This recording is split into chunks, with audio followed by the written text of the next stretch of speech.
I think the watch community held a vote and decided that we were supposed to hate the code 1159. Me? When I had the original white dial code 1159 in my hands, I was conflicted. It was good, it was bad, it had potential, and it seemed like a mistake. Now we have steel versions. Let's see what's going on with the 1159. We're going to talk about marketing, positioning, the case, and the dial. Audemars Piquet and the Royal Oak are fundamentally one and the same. I mean, when researching this video, it was only then that I realized that they didn't produce the millinery watches anymore. I mean, when did that happen? I totally missed the memo that AP only had the Royal Oak models and nothing else apart from, of course, the 1159. That's how little anything not Royal Oak registers. The fact is, AP are a one-trick pony, churning out Royal Oaks in standard, jumbo, thin, offshore, chrono, skeleton, perpetual, ceramic, pavé, and I don't know, I kid you not, Black Panther monstrosities. The Royal Oak watch has a ton of history and is one of those Gerald Genta watches that have achieved near mythical status, especially because to most regular watch owners they've heard of them yet never touched one, let alone had the opportunity to buy one. There's a reason for this. It's an iconic design in itself, but it's also really good looking. This is one of those times where somebody just struck gold aesthetically and the seam is never ending. I don't think the Royal Oak will ever go out of style, but AP's revenue stream is boiled down to a stream of consistent Royal Oak buyers and a premium hype level of revenue. No company worth its salt would ever risk becoming dependent on one product category alone. Diversification is a key to sustainability and risk mitigation. So AP had to do something. In 2019, they released the code 1159 in the hope of diversifying their line. The reaction, as expected. Terrible, fantastic. Praise for not being a Royal Oak, derision for not being as good as the Royal Oak. I honestly think there is nothing they could have done differently. No matter what they delivered, it would be met with division and extreme reactions. First of all, derision means they did something right. If everybody just shrugged or just agreed, I would think that they had not taken enough risk. They had to take some risk, and with that they succeeded. Getting down to the nuts and bolts of it, I believe that the extremes at both ends of the scale had some legitimate and fair points, which brings me to the actual watch. We're starting at the first 1159 models from 2019, and we'll get to the new models, but there's a lot to unpack, so we have to take a deep dive. First of all, the marketing. Marketing was the smallest of the problems with the code 1159, but I have to mention it because actually I think this is the part that I hate most about this watch. The whole, we call it code, C-O-D-E, where each letter stands for a set of values, is cringe-inducing. This is a little bit of a reel about myself. I work with HR when I don't do video. I live in a world of values, vision, and purpose. Code is just as cringy as some of the most corporate visions and purposes out there. It's so clearly created by someone thinking they were really clever, and to me, it's just like the videos in the 80s of aging politicians rapping about saying no to drugs. Pretty much all watch brands either lean towards dress or tool as their primary selling point. Nomos is dress, IWC is tool.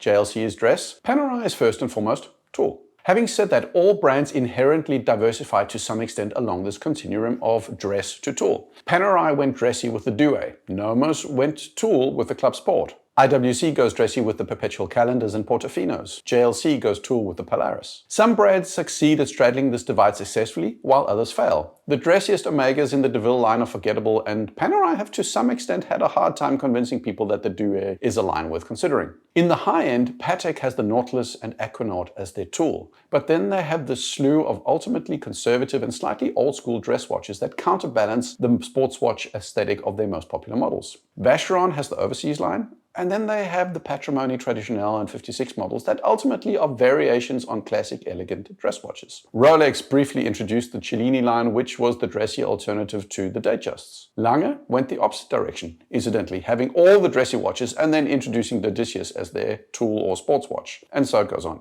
But AP doesn't do that classic dress watch look, but ultimately had to come up with something that wasn't a sports or tool steel watch on a steel bracelet because they already have that. The Royal Oak is the middle of the road version, and the Offshore is the ultra tooly version. They had to go to the dressy end of the scale, which is infinitely harder to do these days because who the hell buys a dress watch these days? It's steel sports watches or dive watches all the way. From the get-go, AP was going to be in a tough position. They had to produce a watch that ultimately lands in the dress watch category that isn't quite a dress watch, but more edgy, more technical, more avant-garde, but not in the MB&F kind of way. It couldn't be niche, or at least not more niche than a minimum $30,000 watch needs to be. This was always going to be a tough diversification exercise. I'm going to say it. AP totally knocked it out of the park with this case.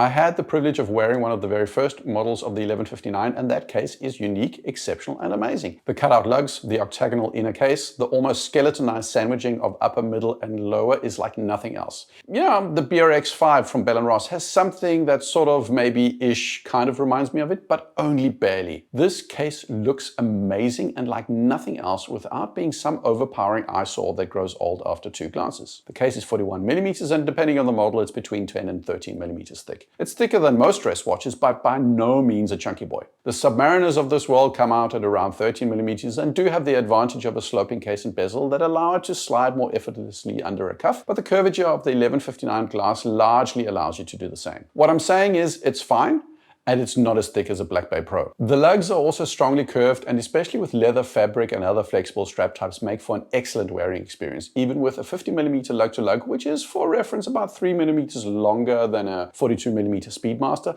but not 51.5 like a Nomos Club Datum, which has really long lugs for a 42mm watch. Footnote: the finishing is exactly what you would expect from AP. These guys at AP really know what they're doing. Footnote number 2. I spoke a little bit about positioning and how this is in the more dressy end of the scale. Well, the thing is, these watches either come on a textile or leather strap. The leather models look decidedly more dressy, whereas the textile straps more youthful, playful, and sporty. I don't think it's a coincidence that the new steel models are primarily on textile straps. I think AP knows that they need to stay in the sporty space and as little as possible in the dress space. Inspired by Nomos? Maybe. And then there's the dial. The first watch I tried was the 1159 with the white lacquer dial, which was universally derided as the worst model in the bunch. Problem number 1 is superficial, but it's still a problem. Daniel Wellington, Nomos Tangente. And the one that reminds me most of the 1159, the Hamilton Khaki Navy Pioneer. A simple white dial is, and was especially in 2019, the quintessential mall watch or fashion watch. Easy, bland, simple, low effort. Especially if you didn't see this watch in person, that is what a Code 1159 looked like. There's no doubt that the dial, the hands, the markers, the lacquer, yes, everything about the 1159 dial is of better materials, better quality, better finishing to an infinitely higher degree than a Daniel Wellington, Tangente, or a Hamilton. But you can't see that on a website. This is like those paintings in the Museum of Modern Art, which are all white. And you're like, how can this cost $1 million? It's just white. When you get it in your hands, though, the superficial complaints fade away. But it still wasn't great.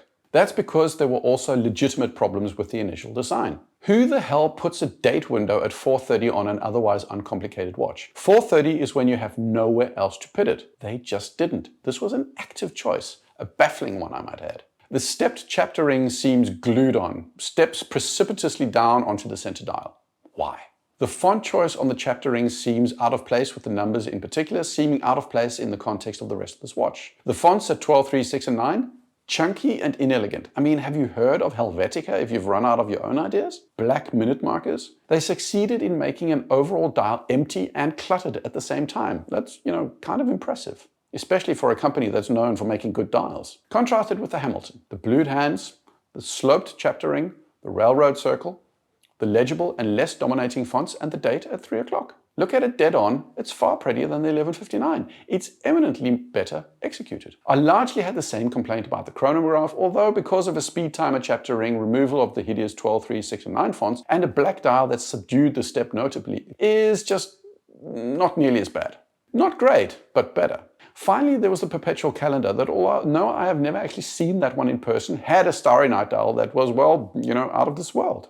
So the problem seems to be the dial. Here in 2023, they released new models. What did they change? Well, the dials.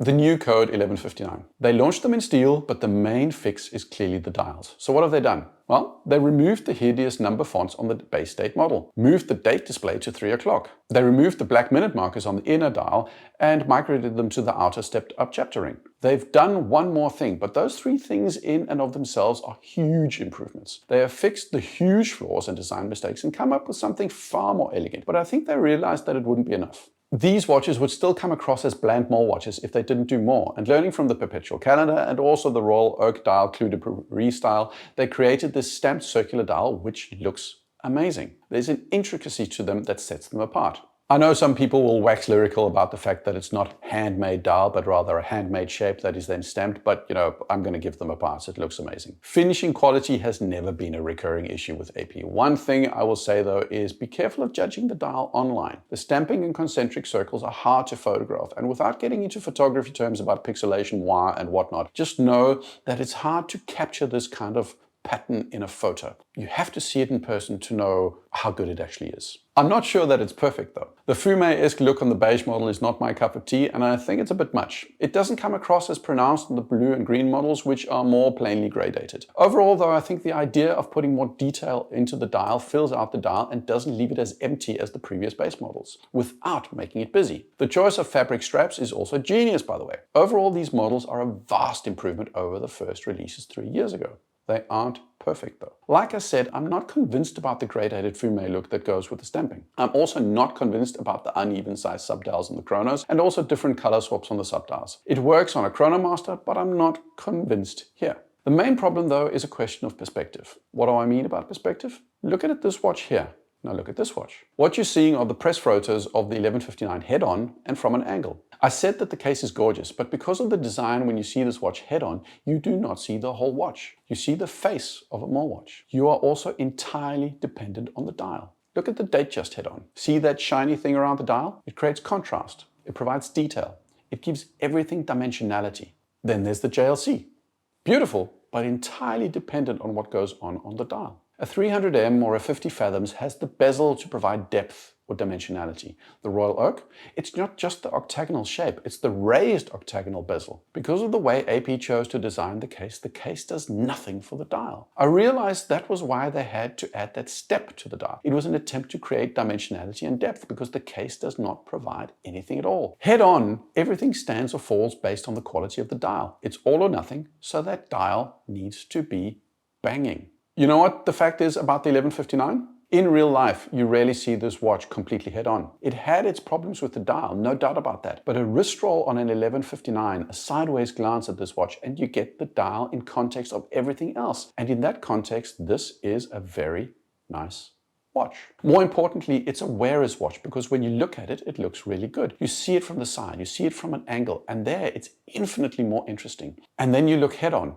and it's back to the dial, doing all the heavy lifting. The concentric stamped pattern gives the dial more depth, more dimensionality. The dial is vastly improved. I still don't think it's perfect like some Royal Oaks are, but it's getting there. You have to see it in person, like you have to with the Hamilton Khaki Navy Pioneer. That rippled bezel elevates the Hamilton, and the case of the AP sends it through the stratosphere. A head-on press shot just does not do this watch justice. Having said that, I don't think that AP are out of the woods. It'll sell, but AP is still reliant on that steel sports watch as their main revenue stream. I mean, the dial is still not perfect. And more importantly, who buys a dress watch these days? I wouldn't. I mean, if you do want one, why wouldn't you get a Reverso or a Calatrava or a Historique or a Hamilton Khaki Navy Pioneer or a Saxonia? So it's better than before. The case is amazing. The dial is still a work in progress, but it's getting there. It's a wearer's watch, not a looker's watch, but it's niche. I'm sure people who spend 100K on watches a year will buy one, and those that want to get on the Royal Oak waitlist will